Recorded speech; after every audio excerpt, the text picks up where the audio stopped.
So hey guys, welcome back to our channel stock explorer. और guys, कल तो मज़ा ही आ गया। मतलब एक नंबर मैच हुआ क्या। मतलब भाई, मेरी तो हार्ट बीट ऊपर नीचे हो गई थी जब 30 बॉल में 30 रन चाहिए थे। बट वो तो भाई, सूर्या भाई का जो कैच था, मानना पड़ेगा। बट खुशी के साथ साथ दुख भी आता है कि भाई, जिसको देखने के लिए हम क्रिकेट, मतलब क्या बोलूँ, मैं शब्द भी नहीं मिल रहा है। मतलब विराट और रोहित, मतलब अब दोनों T20 नहीं खेलेंगे तो भाई अब क्या देखें। अब मतलब अब ठीक है, करना पड़ेगा मैनेज। वनडे का इंतज़ार करना पड़ेगा, टेस्ट मैच का इंतज़ार करना पड़ेगा। But this was the best farewell उन दोनों को मिल सकती थी। बहुत बहुत मज़ा आ गया मैच में, पूरा देश खुश है। अब बात करनी है कि इंडेक्स कितनी खुशी देगा हमें। ऑलरेडी दे रहा है इंडेक्स भी लपक तरीके से, निफ्टी बैंक निफ्टी दोनों ऊपर जा रहे हैं। तो अभी चीज़ें सही चल रही हैं। बट दिक्कत ये हो गई कि हमने जो लास्ट टाइम इंडेक्स पे एनालिसिस किया था वो सही निकल गया। बट स्विंग ट्रेड स्टॉक जो दिए थे उसमें से तीनों ने बिल्कुल बकवास किया, एक ने भी परफॉर्म नहीं किया। हालांकि ये अच्छी बात रही कि दो ने तो एंट्री ही नहीं दी और एक ने थोड़ी सी एंट्री देके इमीडिएटली वो नीचे आ गया। तो ऐसी सिचुएशन में क्या करें, उनका मैं आपको वीडियो के थोड़े से बाद में एक्सप्लेनेशन दूंगा। और दो स्विंग सेटअप और लेके आया हूँ मैं, जो मुझे लगता है कि ठीक ठाक कर सकते हैं अगर सारी चीज़ें हमारे वर्क के अकॉर्डिंग, मतलब जो प्लान किया है उसके अकॉर्डिंग होती हैं। तो गाइज, मार्केट एनालिसिस अपन शुरू करते हैं। फटाक से अपन निफ्टी को डिस्कस कर लेते हैं। निफ्टी को अगर आप, एक्चुअली ये तो बैंक निफ्टी है, निफ्टी का निफ्टी को गाइज अगर आप देखोगे तो ये जो इलेक्शन वीक के बाद जो हमने डिस्कस किया था कि ये एक बहुत स्ट्रॉन्ग लोअर ट्रेल रिजेक्शन है, यहाँ से मार्केट को slow and study all time high लगाना चाहिए। तो 2 वीक तो परेशान किया, बट लास्ट वीक जो ब्रेकआउट दिया ना, that was a really fantastic breakout. आप देख सकते हो वीकली एक बहुत ही शानदार ऑल टाइम हाई पे हमारे मार्केट ने क्लोज किया है। काफ़ी स्ट्रॉन्ग कैंडल है, तो no doubt we are in a bull run.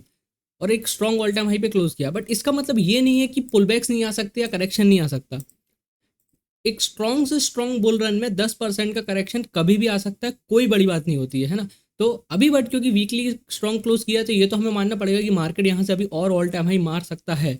But अगर आप डेली टाइम फ्रेम पे चलोगे तो यहाँ पे थोड़े से कंसर्न आ गए हैं मुझे, क्योंकि कुछ मार्केट ने एक ऐसा पैटर्न बनाया है जहाँ से छोटा सा एक पुल बैक आ सकता है। क्यों? क्योंकि अगर आप यहाँ पे देखो तो ये इलेक्शन के बाद रिकवरी, फिर यहाँ पे मार्केट ने अजीब सा एक कंसोलिडेशन या टाइम पीरियड निकाला जहाँ पे मार्केट सिर्फ गैप अप खुल रहा, सेल हो रहा, गैप अप खुल रहा, सेल हो रहा। यहाँ पे एक रेजिस्टेंस था अप्रॉक्स 23,700 के आसपास या 23,800 के आसपास, जिसको मार्केट ने बड़े स्ट्रांगली ब्रेकआउट दिया। और ये जो ब्रेकआउट दिया, यहाँ से मार्केट ने हमें 24,000 के बहुत शानदार अच्छे लेवल दिखाए। तो लगातार हमें 4 दिन की तेजी देखने मिली इंडेक्स में, निफ्टी में। सेम विद बैंक निफ्टी भी डिस्कस कर लेंगे, बट फटाफट पहले निफ्टी निपटा लेते हैं। तो यहाँ पे एक ब्रेकआउट हुआ है क्लियर कट, इसको कोई डिनाई नहीं करेगा। बट ब्रेकआउट के बाद क्या हुआ है ना, जैसे कि मैं यहाँ पे एक रेजिस्टेंस ड्रॉ कर दूँ इस टाइप का, तो हमारी 23,700 के आसपास ये जो लेवल है, ये हमारा एक ब्रेकआउट जोन है, एक ब्रेकआउट लेवल है। अब यहाँ से क्या हुआ है कि जब ब्रेकआउट हुआ है, मार्केट ने जो 24,000 को टेस्ट किया है, तो फ्राइडे को अगर आप देखोगे तो हमें फाइनली 3-4 दिन के एक ब्रेकआउट के बाद एक नेगेटिव कैंडल देखने मिली है। अब इस नेगेटिव कैंडल का मतलब क्या हो सकता है? मेरे को दो प्रोबेबिलिटी दिखती हैं कि देखो, या तो मार्केट ने ब्रेकआउट दिया तो now it's time for the pull back, क्योंकि 4 दिन से लगातार ऊपर गया था तो एक तो स्ट्रेच हो गया था, और ये ब्रेकआउट लेवल है इसका रीटेस्ट भी होना है। तो एक प्रोबेबिलिटी हो सकती है कि मार्केट यहाँ से आगे रीटेस्ट करे, रीटेस्ट के बाद वापस अपनी एक बुल रन की रैली कंटिन्यू करे। और पुल बैक्स बहुत नॉर्मल है, कोई बहुत बड़ा नहीं, ऑलमोस्ट 400-500 पॉइंट का ये पुल बैक होगा। और ये मुझे लगता है कि होना भी ज़रूरी है, क्योंकि मार्केट ने यहाँ बहुत टाइम पास करके एक ब्रेकआउट दिया है, पुल बैक करके अगेन ये एक फ्रेश लेग स्टार्ट करेगा, तो आई थिंक एक और अच्छा मोमेंटम आएगा। दूसरी प्रोबेबिलिटी मुझे लगती है कि हो सकता है कि मार्केट इसी रेंज में कंसोलिडेट कर जाए, और कंसोलिडेट जैसे यहाँ कर लिया था, यहाँ ऐसा कंसोलिडेट करने के बाद फिर से एक ब्रेकआउट अपना कंटिन्यू करे तो हमें अगेन ऑल टाइम हाई देखने मिल सकता है।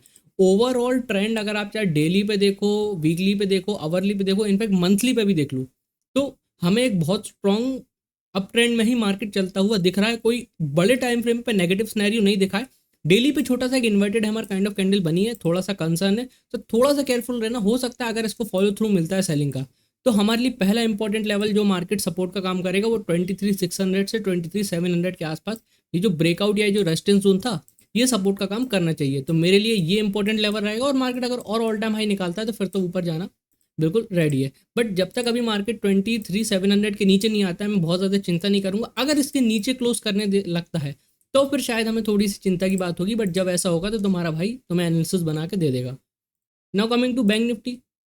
बैंक निफ्टी पे पहले तो हमने वीकली टाइम फ्रेम पे डिस्कस किया था, वो भी बहुत अच्छा वर्क करा। बैंक निफ्टी ने सॉरी गाइस, बैंक निफ्टी ने पहले ही एक वीकली ब्रेकआउट दे दिया था, और लास्ट वीक हमें अगेन एक कंटिन्यूशन देखने मिला। हालांकि एक छोटा सा अपर टेल रिजेक्शन है इसमें ऑलमोस्ट 53,000 के राउंड लेवल से, जो कि एक्सपेक्टेड भी है।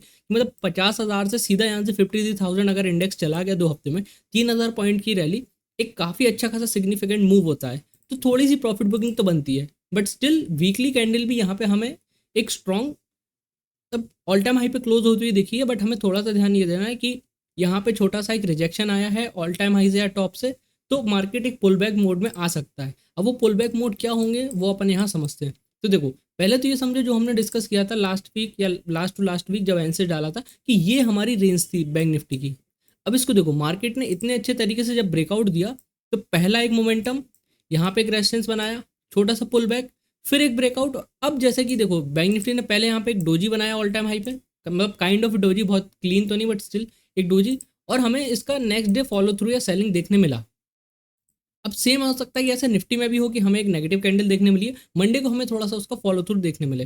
और अगर आप बैंक निफ्टी की बात करोगे तो देखो गाइज, अगर आप ऐसे बॉटम से देखो, मतलब निफ्टी को भी देखते तो बॉटम से अगर आप इलेक्शन के बाद टॉप तक देखो तो हम लगभग 11-12% तक आप आ गए, और नीचे बॉटम पकड़ लेता तो समथिंग 13 कुछ परसेंट होता। 5 से मतलब लगभग 6,000 पॉइंट की रैली अगर मार्केट ने बहुत स्ट्रांगली दे दी है, तो एक बहुत अच्छा अप ट्रेंड मार्केट ने दिखाया है। अप ट्रेंड खत्म नहीं हुआ है, बट क्योंकि एक स्ट्रॉन्ग रैली आ गई है तो हो सकता है एक थोड़ा सा डीप करेक्शन या छोटा सा एक स्ट्रॉन्ग पुल बैक एकदम से हमें मार्केट में देखने मिले।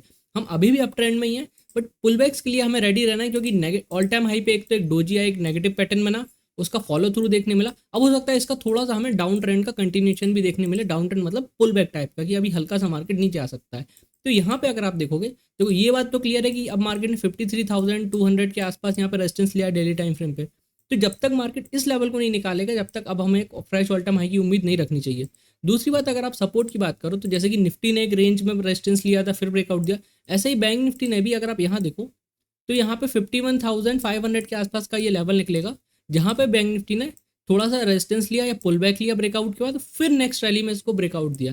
तो अब ये प्रोबेबिलिटी हो सकती है कि अगर ये पुल बैक ले रहा है तो ये ऐसा पूरा पुल बैक ले ले, फिर ऐसा ब्रेकआउट करे, और अगर ये फेल होता है तो ये ब्रेक डाउन करके रीटेस्ट करके फिर ऐसा मार्केट हमें जाता हुआ दिख सकता है। तो अभी या तो मार्केट छोटा सा पुल बैक लेगा, और अगर रिवर्सल होना होगा तो उसके लिए मार्केट हमें कहीं ना कहीं कुछ ऐसा नेगेटिव पैटर्न बना देगा जो हमें स्पॉट हो जाएगा, और जब ऐसा हो जाएगा तो मैं आपको ज़रूर बताऊंगा। तो यहाँ पे अगर आप देखो तो ये 52,000 के आसपास का ये लेवल है, या 51,900 के आसपास। अगर मार्केट ने इसका ब्रेकआउट दिया है तो ये अभी एक सपोर्ट का काम करना चाहिए। अगर यहाँ पे सपोर्ट मिलता है तो आई थिंक हमें फिर से एक अप ट्रेंड देखने मिल सकता है। अगर मार्केट 52,000 के नीचे कोई नेगेटिव ऐसी कैंडल क्लोज कर देता है आने वाले टाइम में, फिर हो सकता है हमें और डीपर करेक्शन देखने मिले, या फिर हो सकता है हम 50,000 को वापस टेस्ट करें। बट अभी के लिए मेरे लिए इंपॉर्टेंट लेवल रहेगा 51,900 या 52,000 का राउंड लेवल भी मान सकते हो आप, और ऊपर ये 53,200 का रेजिस्टेंस। इसके बीच में मार्केट कंसोलिडेट भी कर सकता है, वो कोई बहुत बड़ी बात नहीं होगी। तो इस इंडेक्स का एनालिसिस बहुत सिंपल रखा है, कोई बहुत ज़्यादा ज्ञान वाली चीज़ नहीं है इसमें, सिंपल प्राइस एक्शन रखा है। इंडेक्स ने अच्छा वर्क किया, स्टॉक ने नहीं किया। क्या आप देखते हैं कि इस वीक स्टॉक्स अच्छा वर्क करें और इंडेक्स थोड़ा सा डाउन ट्रेंड तो एक पुल बैक ले ले। तो जो स्टॉक वाली बात है उसको अपन शुरू करते हैं, और अब अपन एनालिसिस स्टार्ट करते हैं दो स्विंग ट्रेड स्टॉक का। तो पहला स्टॉक अगर आप देखो तो ये जिंदल स्टेनलेस का स्टॉक का नाम है जिंदल स्टेनलेस। बहुत टाइम से स्टॉक अप ट्रेंड में, मतलब कुछ अति मचा रहा है। 2022 में 116 160 कुछ का था, और अब ऑलमोस्ट 900 का होने वाला है। बात क्या है कि ये स्टॉक काफ़ी अच्छे प्राइस एक्शन के साथ वर्क कर रहा है। ऊपर जाता है, पुल बैक लेता है, कंसोलिडेट करता है, पुल बैक लेता है, स्लो एंड स्टडी कंसोलिडेट करता है, फिर एक ब्रेकआउट देता है। अगर आप अभी यहाँ का रिसेंट प्राइस एक्शन देखो तो यहाँ पे अगर आप देखोगे तो एक रेजिस्टेंस हुआ करता था, जिस रेजिस्टेंस का स्टॉक ने बहुत अच्छी सॉलिड कैंडल से एक ब्रेकआउट दिया, प्रॉपर पुल बैक भी किया या रीटेस्ट किया। रीटेस्ट के बाद अगेन स्टॉक वापस ऊपर जाता हुआ हमें दिखा। अब यहाँ पे अगर आप बात देखोगे तो पिछले कुछ दिनों से यहाँ पे स्टॉक कंसोलिडेट कर रहा है। तो अगर आप इसके रेजिस्टेंस लेवल की बात करो तो वो भी मैं ड्रॉ कर देता हूँ।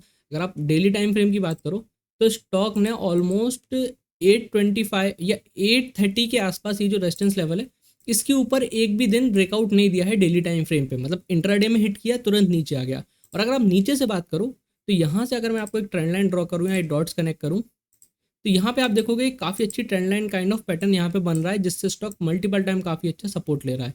तो अगर आप ओवरऑल कोई बोलेगा कि हाँ भैया ये असेंडिंग ट्रेंगल बन रहा है, तो किसी के लिए असेंडिंग ट्रेंगल भी बन सकता है, बिल्कुल सही बात है। कोई बोलेगा कि नहीं भैया ये बस रेंज में कंसोलिडेट कर रहा है, तो जिसको जैसे नज़रिए से देखना है उसके हिसाब से वो सही है। तो अब एक बात ये रहेगी कि भैया इसने पैटर्न तो बना लिया, ऑल टाइम हाई पे कंसोलिडेट कर रहा है, अब हमें करना क्या है इसके साथ। तो गाइस देखो बहुत सिंपल है, अगर 830 के ऊपर हमें डेली टाइम फ्रेम पे ऐसी कैंडल क्लोज होती हुई मिलती है तो आई थिंक इसमें हमें एक दो दिन का अच्छा ब्रेकआउट का मोमेंटम देखने मिल सकता है, क्योंकि फ्राइडे को एक अच्छी ग्रीन कैंडल हमें देखने मिली। और अगर आप वीकली भी देखना चाहो, मैं ये हटा देता हूँ, तो वीकली भी देखो, ये ब्रेकआउट देने के बाद वीकली भी यहीं पे रेंज में कंसोलिडेट कर रहा है, तो स्टॉक ने कंसोलिडेट कर लिया। अब एक और बात कि भाई अगर मैं स्टॉक बता रहा हूँ या दे रहा हूँ तो मैं सिर्फ प्राइस एक्शन बेसिस पे दे रहा हूँ। अब इसका मतलब ये नहीं है कि मैंने कुछ दे दिया तो वो बिल्कुल सत्य ही है और होगा ही होगा। हम सिर्फ चार्ट स्टडी कर रहे हैं, ना मैं आपसे कह रहा हूँ कि आप इस पर एंट्री लो, ना मैं ये कह रहा हूँ कि भाई इसमें प्रॉफिट होगा या ऐसा होगा।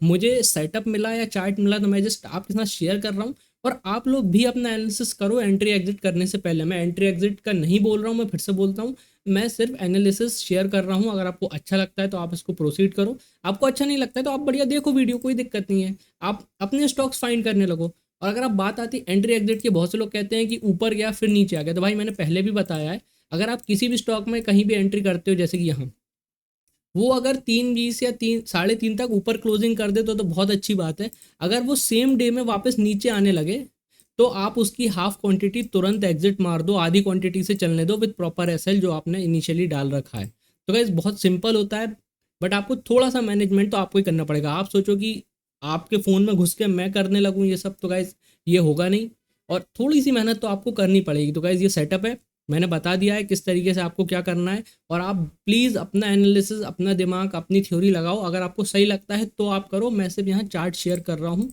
ऐसा नहीं है कि मैं कुछ बता रहा हूँ तो आपसे पैसे ले लूँगा या फिर प्रॉफिट हुआ तो भाई मेरे को देना है, ऐसा कुछ नहीं है भाई। मैं पहले भी शेयर करता था, आज भी शेयर करता हूँ। बहुत से स्टॉक ऐसे हैं कि अगर मैं बता दूंगा ना तो भाई कितने ही ऐसे लगा लोगे तब भी कुछ नहीं होगा। आप बोल रहे हो कि 3-4 स्टॉक पिछले वीक में परफॉर्म नहीं करे, हाँ भाई मैंने एक्सेप्ट किया, नहीं करे परफॉर्म, कोई दिक्कत नहीं है। अब ऐसे में ज्योति सीएनसी का चार्ट दिखा दूँ,